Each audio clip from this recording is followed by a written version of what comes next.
Okay, so we're going to be talking and reading some of the word. Imagine that. I want to bring maybe something to your attention, something that happened to me. And I had a friend stop by. They had a question, okay? And I love it when somebody stops by the shop and they've been reading their Bible. Instead of saying, I heard this preacher say this, and what do you think about this? Because that gets complex. But I really love it when someone is reading their Bible and they're like, hey, I want an answer. And can you help me? Because I can't figure it out. Let's read it. I don't have all the answers. And if I ain't got an answer, then maybe we can just dive in and maybe we'll find it both together. So we're going to start in Luke chapter 16, verse 19 through 31. Okay? And let's read a parable of what Jesus Christ was speaking about that we might understand. Okay? The question that the individual had was, did the man go to hell because he was rich? Because he's just a rich man. That's all that it says. The rich man.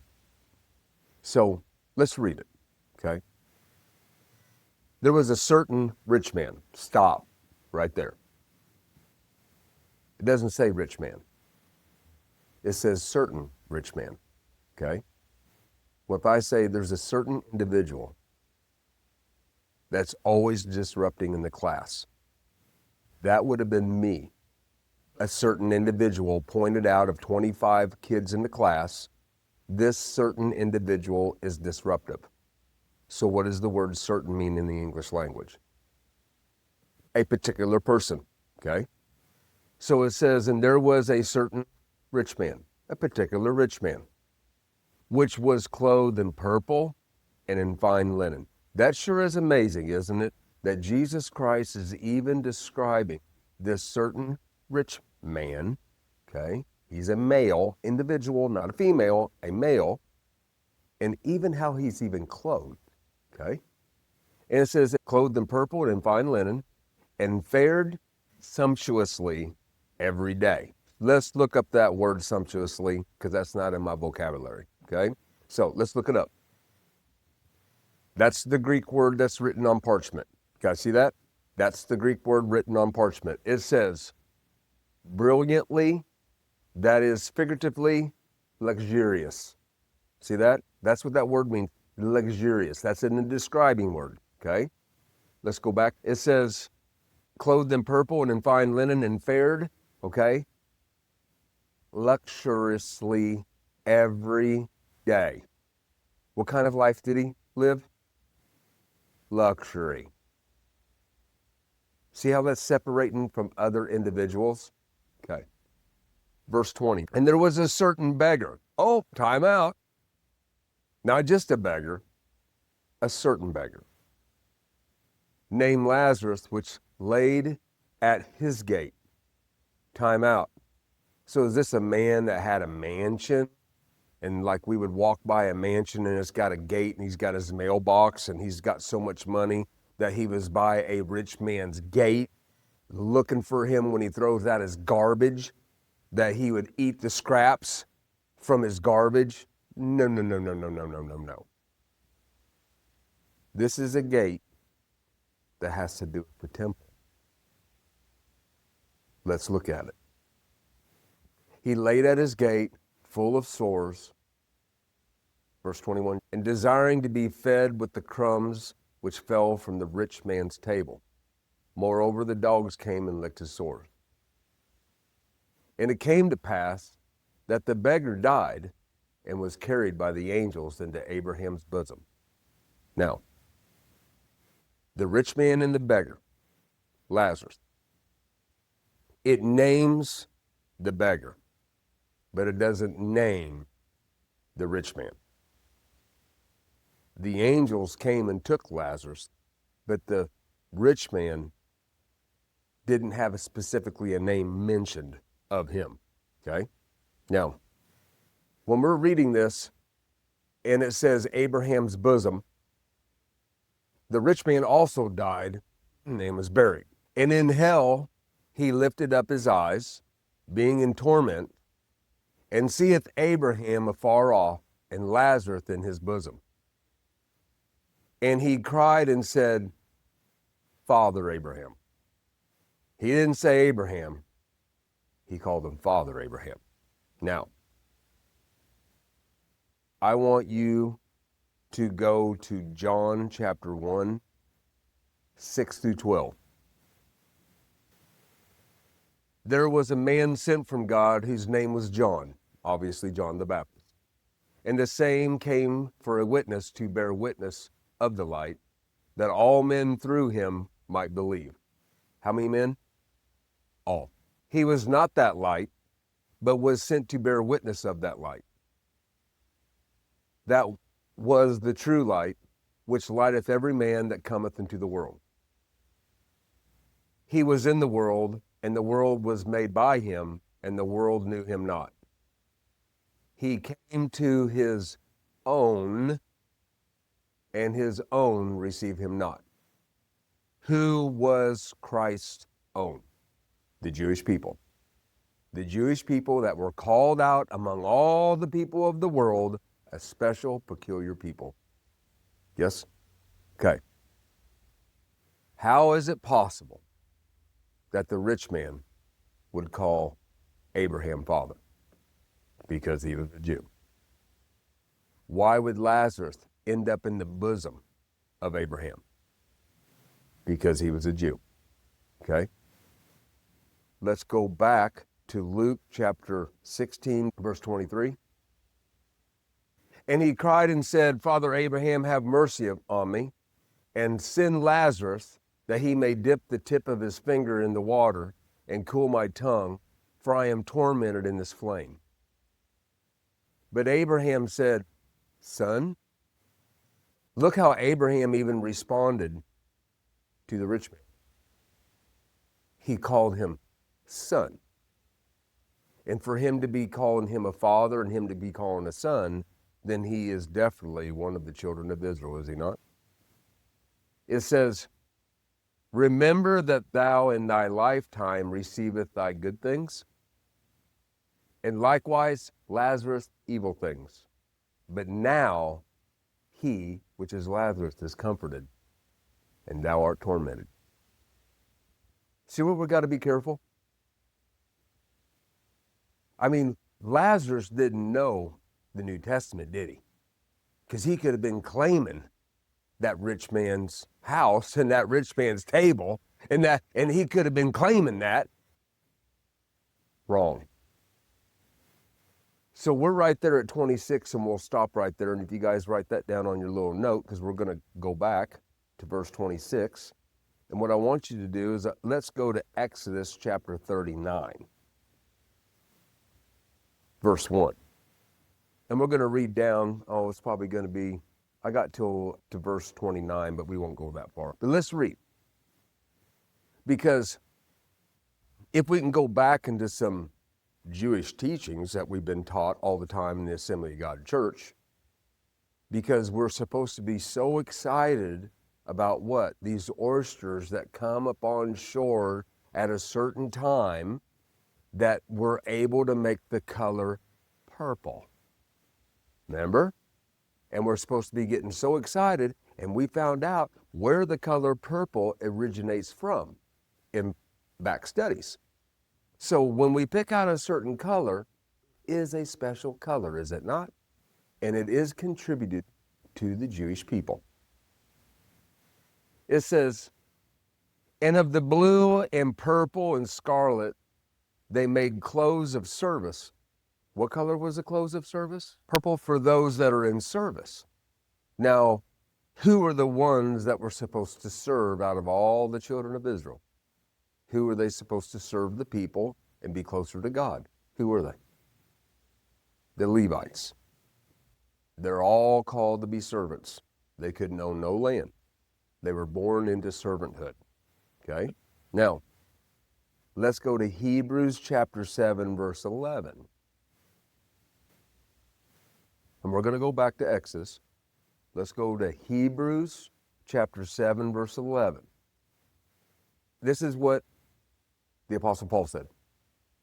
If therefore perfection were by the Levitical priesthood, for under it the people received the law, what further need was there that another priest should rise after the order of Melchizedek, and not be called after the order of Aaron? Moses is a type and shadow of Jesus Christ. Aaron was to be the spokesman for Moses. Aaron is the high priest. Him and his sons are in the order of priesthood. Okay? You had to be of the lineage of Aaron to be a high priest. Okay? Let's go to Leviticus 1:7. And the sons of Aaron, the priest, shall put fire upon the altar. This is where I want you guys to see that Aaron is the high priest and his sons. Okay? There's a difference between being a high priest and a servant in the temple. Okay? Now let's go back to Exodus 39, verse 1. Because we want to find out who this rich man is, wearing purple and fine linen. And of blue and purple and scarlet, they made clothes of service and do service in the holy place. See this?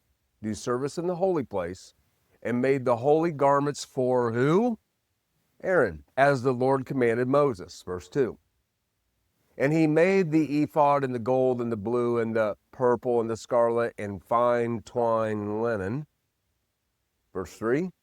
And they did beat the gold into thin plates and cut it into wires to work it in the blue and in the purple and in the scarlet and in the fine linen with cunning work. Verse 4. They made shoulder pieces for it to couple it together. By the two edges was it coupled together. Verse 5.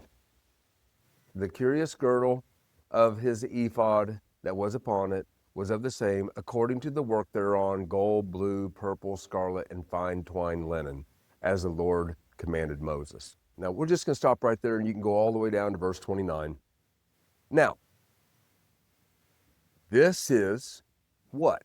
What are we looking at right here? The high priest. And everything that we was reading about the ephod and the girdle and the purple and everything, do you guys see all that? And the fine linen, you see exactly what that is describing when it comes to purple? Mark chapter 15, verse 17. Now, this is where they was taking Jesus and they was torturing him, and after they'd already given the cat of 9 tails, okay, getting ready to crucify him. And in verse 19, this is what the people did, okay? And they clothed him with purple and plaited a crown of thorns and put it about his head. Why would they put purple upon Jesus? He said that he's a king. He said that he's a priest. What were they making him a mockery of? Priesthood. That's right. A mockery. Now, as you're at Luke 16:27, let's reread it all together. Let's start at the beginning. We got plenty of time. We're here to learn, ain't we?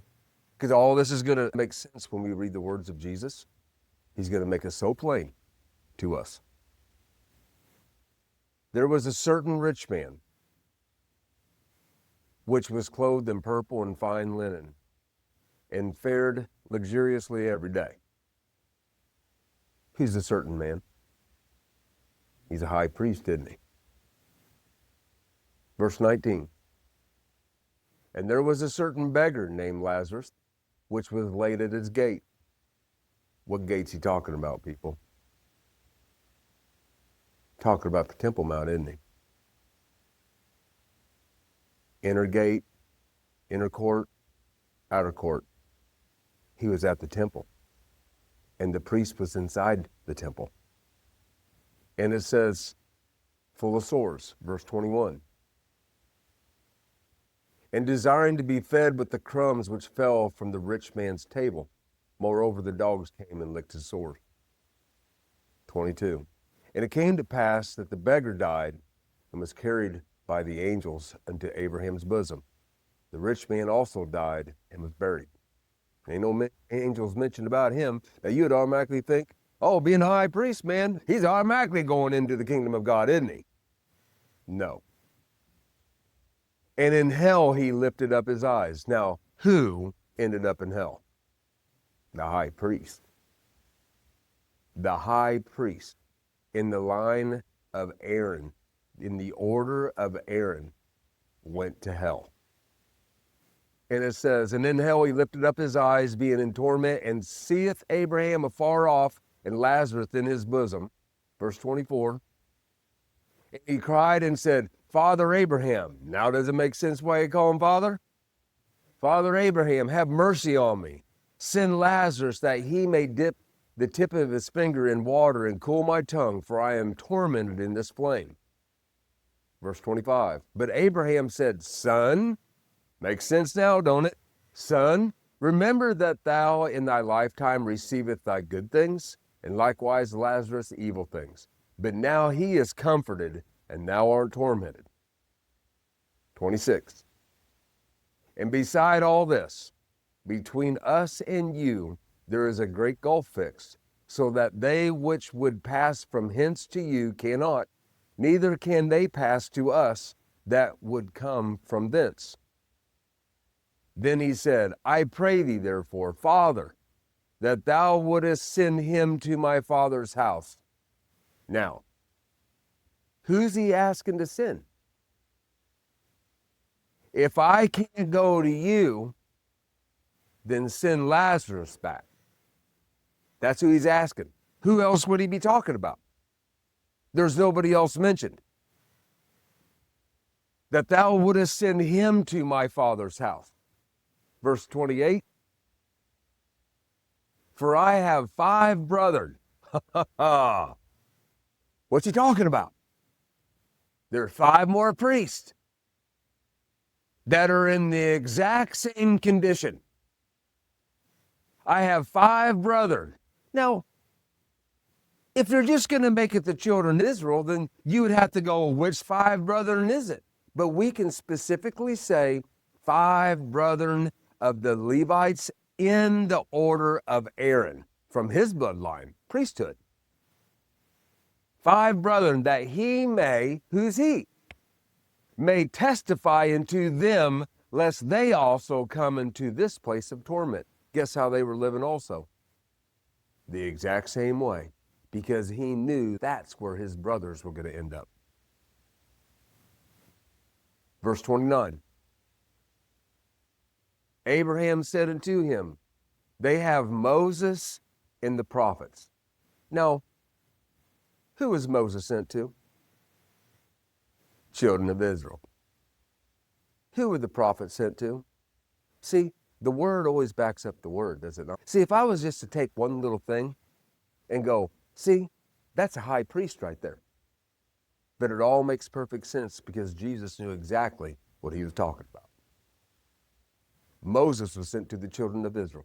We ain't talking about the world, the lost world. We're talking about the lost children of Israel. And it says, they have Moses and the prophets. Let them hear them. Verse 30. And he said, nay, Father Abraham, but if one went unto them from the dead, they will repent. Verse 31. And he said unto him, if they hear not Moses and the prophets, neither will they be persuaded, though one raised from the dead. If they refuse to listen to Moses and the prophets, nor will they listen to Christ that raised from the dead. When you follow Moses, and he said, one like unto me, he will come. Him shall you follow. Him shall you hear. That's Jesus Christ, is it not? And if they would hear Moses, and they would have heard Not just Jeremiah and Isaiah and Ezekiel. There's many more written in the scriptures we don't even have books of. All the prophets spoke the exact same thing. That when you come back, there is going to be a king. And he shall bring peace upon the earth. If they would seek their words, then they would receive Jesus. But they did not receive Moses' words, nor the prophets' corrections in their direction. So since they didn't receive them, guess who they didn't receive? Jesus Christ. That's pretty simple stuff, is it not?